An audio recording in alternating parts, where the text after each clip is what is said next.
আপন আপন বলিস কারে, কেউ তো আপন হয় না।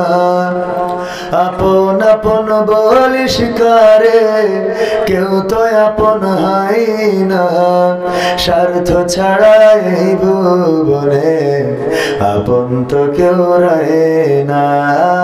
স্বার্থ ছাড়া এই ভুবনে আপন তো কেউ রহে না। আপন আপন বলো কারে, কেউ তো আপন হয় না। আপন আপন বলো কারে, কেউ তো আপন হয় না। স্বার্থ ছাড়া এই ভুবনে আপন তো কেউ রহে না। স্বার্থ ছাড়া এই ভুবনে আপন তো কেউ রহে না।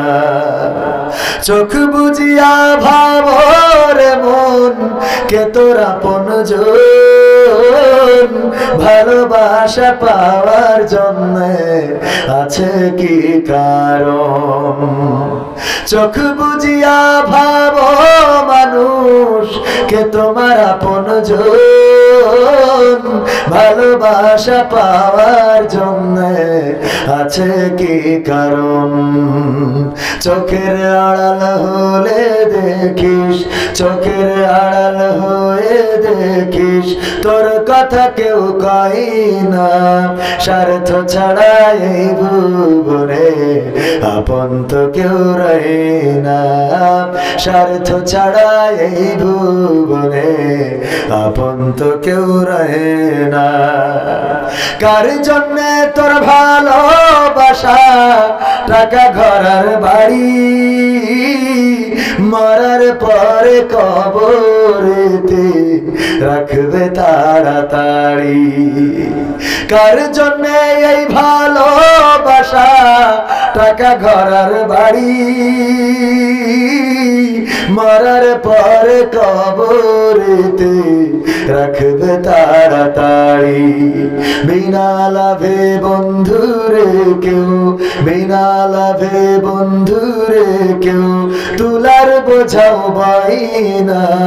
স্বার্থ ছাড়া এই ভুবনে আপন তো কেউ রহে না। স্বার্থ ছাড়া এই ভুবনে আপন তো কেউ রহে না। আপন আপন বলো কারে, কেউ তো আপন হয় না। আপন আপন বলিস কারে, কেউ তো আপন হয় না। স্বার্থ ছাড়া এই ভুবনে আপন তো কেউ রহে না। স্বার্থ ছাড়া এই ভুবনে আপন তো কেউ রহে না। ঠিক না বেঠে? সবাই বলেন ঠিক না বেঠে? একটু হাত উঁচু করে সাক্ষ্য দেন ঠিক না বেঠে? লিল্লাহি তাকবীর। মনিরামপুরের আওয়াজ হয় নাই? ও আমার ভাইরা, এতক্ষণ আওয়াজ শুনে শুনে কি ক্লান্ত হয়ে গেছেন, বোরিং হয়ে গেছেন নাকি? তাকবীরের আওয়াজ এত আস্তে হইলে মনিরামপুরে চলবে না। কারণ মনিরামপুরে ইসলামী আন্দোলনের নেতা কর্মী আছে না নাই? আছে না নাই?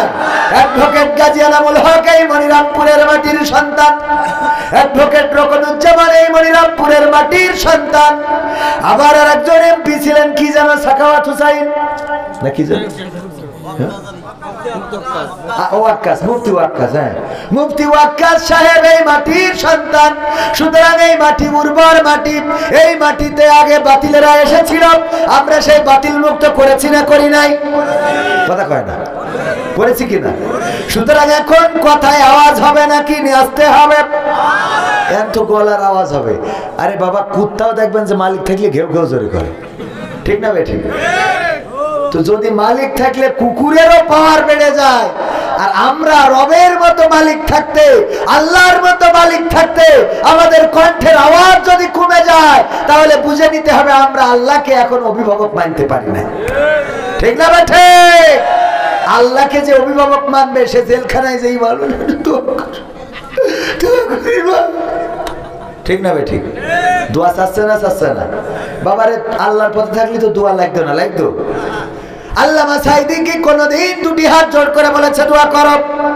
মতিউর রহমান নিজামী কি বলেছে কোনদিন? না, বলে নাই। কামরুজ্জামান